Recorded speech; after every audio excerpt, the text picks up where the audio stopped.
বাংলাদেশ আর কখনো ভারতের করদলগত হবে না। এই বাংলাদেশকে ভারতের অঙ্গরাজ্য বানাবার স্বপ্ন পূরণ হবে না।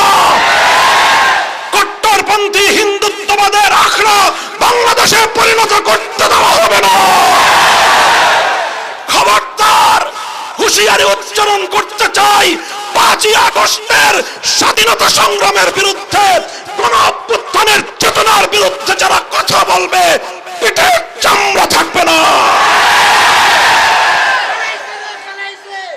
সংগ্রামী সাথী ও বন্ধুগণ, 1971 পূর্ববর্তী সময়ে মুসলিম লীগ যা করেছিল, 2024 সালের 5ই আগস্টের পূর্ববর্তী সময়ে আওয়ামী লীগ তাই করেছে।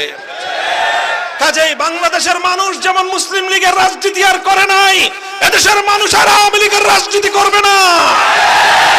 আওয়ামী লীগের রাজনীতি মানুষকে হত্যার রাজনীতি, আওয়ামী লীগের রাজনীতি লুটপাট আর দুর্নীতির রাজনীতি, আওয়ামী লীগের রাজনীতি সাম্প্রদায়িক উস্কানি দিয়ে সাম্প্রদায়িক সংঘাত তৈরি করবার রাজনীতি, আওয়ামী লীগের রাজনীতি গুম আর খুনের রাজনীতি, আওয়ামী লীগের রাজনীতি আমার তাগড়া তাগড়া যুবক সন্তানদেরকে মায়ের বুক থেকে কেড়ে নিয়ে গুমের রাজত্ব কায়েম করবার রাজনীতি।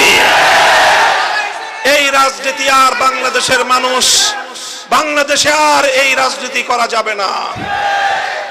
5ই আগস্টের এই বিপ্লবকে, বৈষম্য বিরোধী এই গণ অভ্যুত্থানকে এদেশের মানুষ বাংলাদেশের দ্বিতীয় স্বাধীনতা হিসেবে চিহ্নিত করেছে। আমিও বলতে চাই, 2024 সালের 5ই আগস্ট অনাগত ভবিষ্যতে এদেশের মানুষের জন্য মুক্তির মাইল ফলক হিসেবে বিবেচিত হবে। 5ই আগস্ট আগামী দিনে হয়তো বাংলাদেশের মুক্তিগামী জনতার চেতনার একটি বাতিঘর হিসেবে জ্বলজ্বল করতে থাকবে।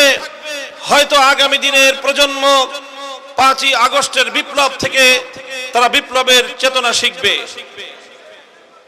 নতুন এই স্বাধীনতা পরবর্তী সময়ে আমি বাংলাদেশের সকল রাজনৈতিক ঘরানার নেতা কর্মী, দেশের আপামর জনসাধারণকে একটি বিষয় আমি সতর্ক করতে চাই।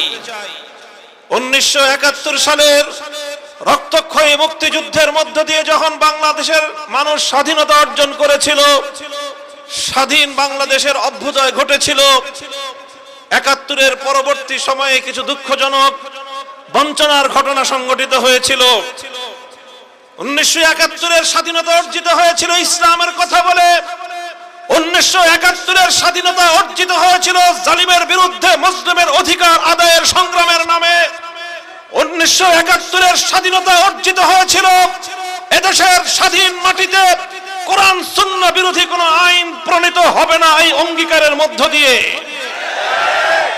এরপর অত্যন্ত দুঃখ এবং পরিতাপের সাথে দেশের মানুষ লক্ষ্য করলো 1972 সালে একটি সংবিধান প্রণীত হলো, যে সংবিধান 1971-এর মুক্তিযুদ্ধের মুখপাত্র ছিল না, যে সংবিধানে 71-এর মুক্তিযুদ্ধের চেতনা বাস্তবায়িত হয়নি। 1972 সালের সংবিধানের মধ্য দিয়ে মূলত আমাদের পার্শ্ববর্তী বন্ধু পরিচয় দানকারী প্রভুত্ব ফলানো ভারতের চাপিয়ে দেওয়া প্রেসক্রিপশন বাস্তবায়িত হয়েছিল। মুক্তিযুদ্ধের চেতনা বিরোধী মৌলিক নীতিমালাগুলোকে পুঁজি করে বাংলাদেশের গণমানুষের অভিপ্রায়, মানুষের ইচ্ছা, মানুষের চেতনা, মানুষের দীর্ঘ সংগ্রামের যে ঐতিহ্য, সে ঐতিহ্যকে ভুলুণ্ঠিত করে, সে ঐতিহ্যকে বৃদ্ধাঙ্গুলি প্রদর্শন করে ভারত সরকারের শিখিয়ে দেওয়া, তাদের লিখে দেওয়া সংবিধান বাংলাদেশের মানুষের উপর চাপিয়ে দেওয়া হয়েছিল।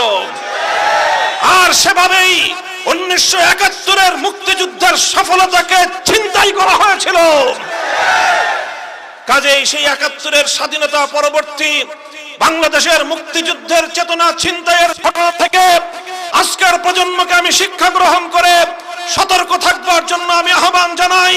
তোমরা পাড়ায় পাড়ায় দুর্গ করো, তোমরা পাড়ায় পাড়ায় পাহারাদারি বসো, তোমরা মসজিদে মসজিদে ধর্ম মত নির্বিশেষে সমস্ত জনগণকে নিয়ে ঐক্যের প্ল্যাটফর্ম করে সংগ্রাম পরিষদ গড়ে তোলো।